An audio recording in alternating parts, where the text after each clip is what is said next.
NPS पर यह तीसरा वीडियो है, एनपीएस पार्ट 3, जहां हम आज बात करेंगे फंड मैनेजर के बारे में और किस तरह से आप फंड मैनेजर चेंज करके अपने जो कंट्रीब्यूशन है उसका वैल्यू बढ़ा सकते हैं। जो आपका पैसा कट रहा है उसके वैल्यू को आप बढ़ा सकते हैं। इसके बारे में हम जानेंगे, डिटेल में पूरी बातें जानेंगे।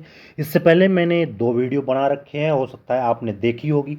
अगर नहीं देखी है तो एनपीएस के वो दोनों वीडियो, नेशनल पेंशन स्कीम के वो दोनों वीडियो ज़रूर देखें। उसका लिंक मैं डिस्क्रिप्शन बॉक्स में डाल दूंगा।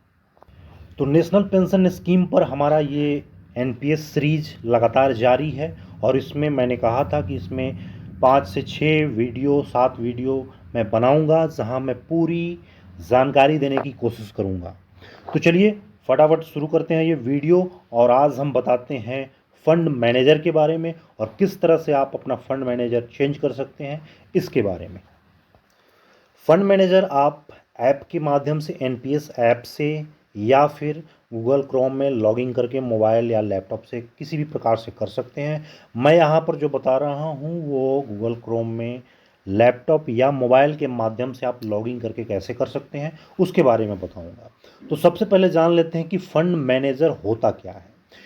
तो जैसा कि नाम से पता चल रहा है, फंड मैनेजर मतलब जो आपके फंड को मैनेज करता है। जो कंट्रीब्यूशन आपका एनपीएस का जमा होता है 10% और सरकार जो 14% जमा करती है, उस पैसे को जो मैनेज करता है, जो देख रेख करता है, इन्वेस्टमेंट करता है और जिसके माध्यम से आपसे आपके पैसे का ग्रोथ होता है, वो फंड मैनेजर होता है। यानी कि सरकार ने ऐसे कई बैंकिंग कंपनियों को इस लिस्ट में शामिल कर रखा है जो आपके फंड को मैनेज करता है। ये डिपेंड करता है कि आप किसे अपना फंड मैनेजर रखे हैं और कौन आपके पेंशन फंड को मैनेज करेगा।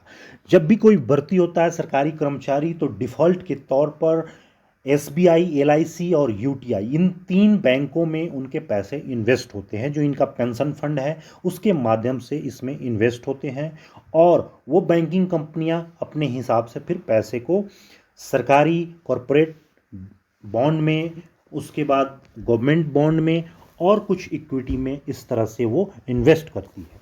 तो ये हुआ फंड मैनेजर की परिभाषा। अब हम जानेंगे कि किस प्रकार से आप फंड मैनेजर को बदल सकते हैं। आप अपने इच्छानुसार, चॉइस अनुसार जिस भी बैंकिंग कंपनी को फंड मैनेजर बनाना चाहते हैं वो बना सकते हैं।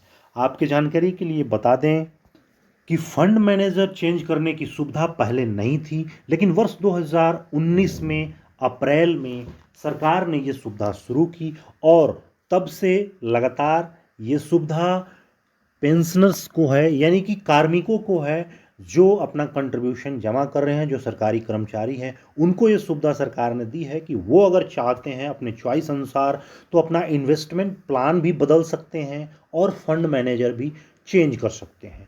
तो चलिए जानते हैं फंड मैनेजर हम किस प्रकार से चेंज करेंगे और अपने इन्वेस्टमेंट प्लान को भी कैसे आप बदल सकते हैं। तो इस तरह से गूगल क्रोम में आप अपना ये साइट जो है NSDL-CRA वो सर्च करेंगे और इसमें आप लॉगिन करेंगे।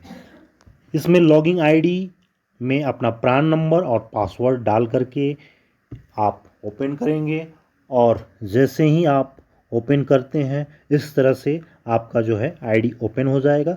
वहाँ पर आप देख सकते हैं कि सबसे पहले ही मिलता है मेक ट्रांजैक्शन और मेक ट्रांजैक्शन के अंदर नीचे बहुत सारे ऑप्शन दिए गए हैं। इसके अंदर है चेंज पीएफएम एसेट क्लास।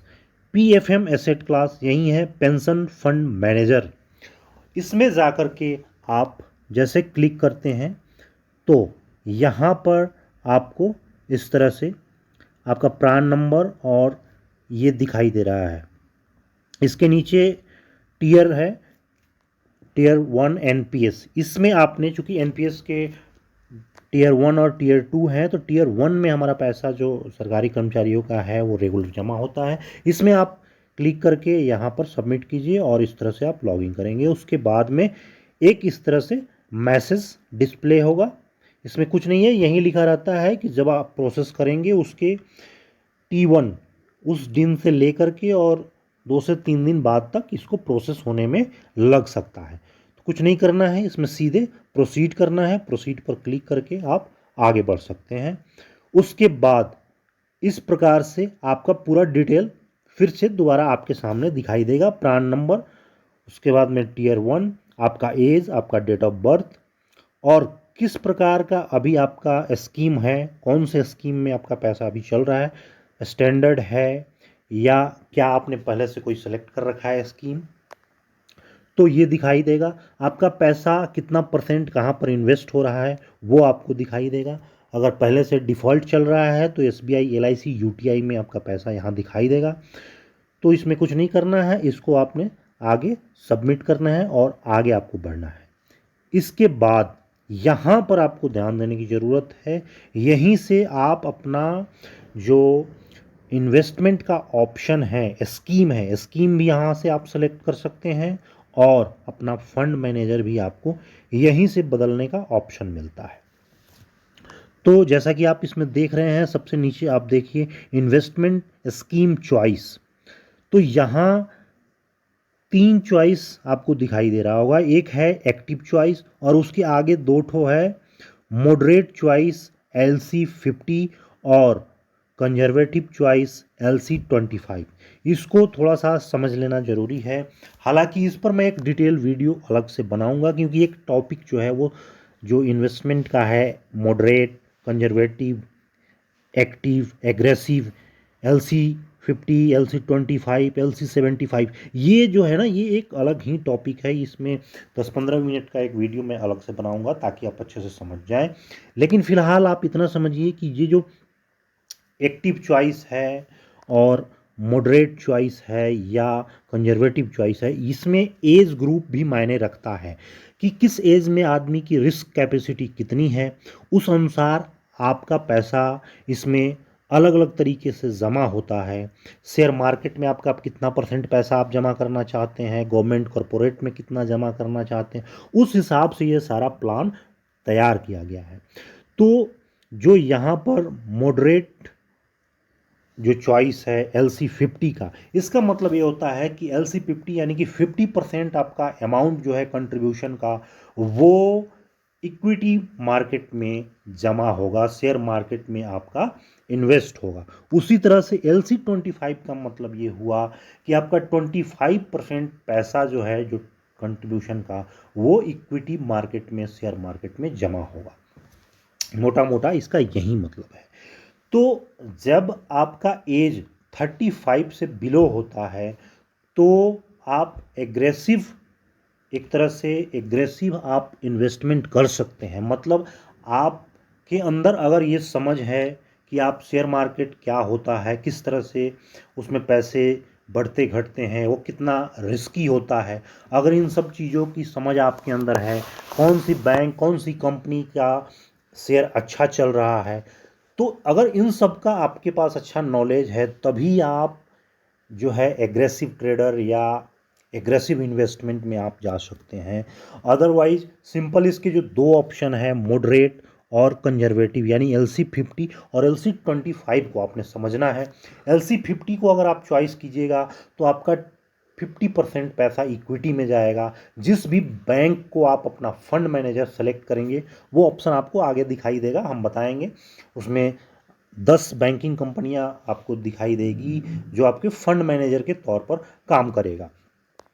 तो यहाँ पर आप दोनों में से एक जो भी ऑप्शन आप चुनते हैं, LC50 या LC25, उसको सेलेक्ट करके आप यहाँ पर सबमिट करते हैं।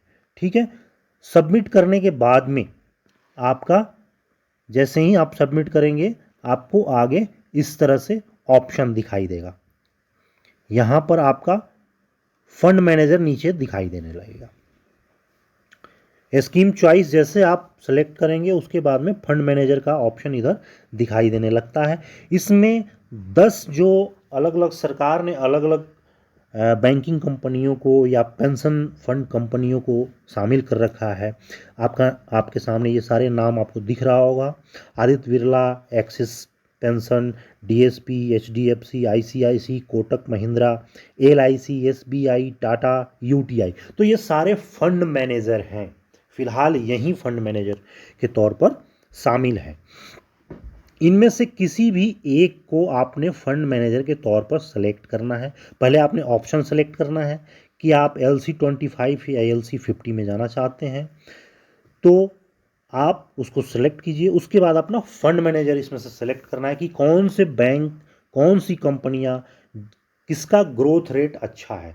इसको जानने के लिए थोड़ा सा आपको मेहनत करना पड़ेगा, दिमाग लगाना पड़ेगा। आप अपने मोबाइल से, नेट से इसको सर्च कर सकते हैं कि पिछले 1 वर्ष में, पिछले 2 वर्ष में, 3 वर्ष में, 5 वर्ष में, 10 वर्ष में किस कंपनी ने, किस फंड मैनेजर ने किस तरह से NPS में रिटर्न दिया है, क्या उनका ग्रोथ रेशियो रहा है, कितना % का वो पिछले कुछ दिनों से लगातार रिटर्न दे पा रहे हैं। तो ये एवरेज आपको जानकारी जो है आपको नेट पर उपलब्ध है, NPS के साइट पर उपलब्ध है। आप वहाँ से आकलन कर सकते हैं, जानकारी इकट्ठा कर सकते हैं।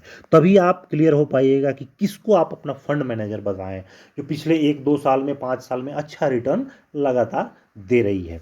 हालांकि ये कई बार अलग अलग समय में डिपेंड करता है कि वो जो कंपनी है, वो जो बैंकिंग कंपनी है, उसका उस अगले साल में जहां आप इन्वेस्टमेंट कर रहे हैं वहां से कैसा ग्रोथ रेट आगे रहेगा, कैसी उसकी आगे बिजनेस चलती है, वो बहुत सारी बातों पर डिपेंड करता है। फिलहाल आप जो डाटा उपलब्ध है नेट पर, उसके आधार पर किसी एक को अपना फंड मैनेजर सेलेक्ट कर सकते हैं। फंड मैनेजर सेलेक्ट करने के बाद में यहाँ सबमिट बटन नीचे दिया गया है, उस सबमिट बटन पर आप क्लिक करेंगे।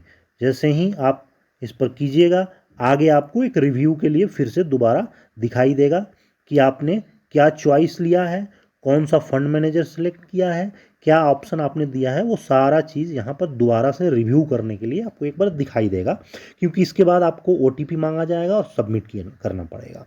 तो उससे पहले आप दोबारा से यहाँ देख सकते हैं कि आपने कौन सा स्कीम सेलेक्ट किया है और फंड मैनेजर किसे सेलेक्ट किया है। उसको देखने के बाद में यहाँ सेंड OTP आपको दिखाई दे रहा होगा। इस सेंड OTP पर आप क्लिक कीजिए।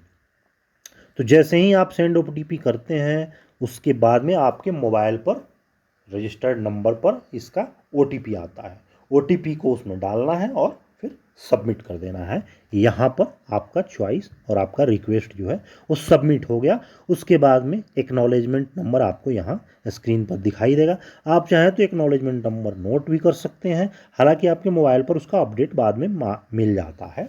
जैसे ही आपका रिक्वेस्ट एक्टिव होगा, एक्सेप्ट होगा, आपका चॉइस जो है और फंड मैनेजर है उस दिन से बदल जाएगा। इस तरह से आपका इन्वेस्टमेंट चॉइस अब डिफ़ॉल्ट तरीके से बदल करके आपने जो स्कीम सेलेक्ट किया है, आपने जो फंड मैनेजर सेलेक्ट किया है, अब उसमें बदल जाएगा और उसके अनुसार जो उस बैंकिंग का, उस फंड मैनेजर का जो ग्रोथ रेट होगा, उसी आधार पर आपका पैसा जो है आगे बढ़ता रहेगा।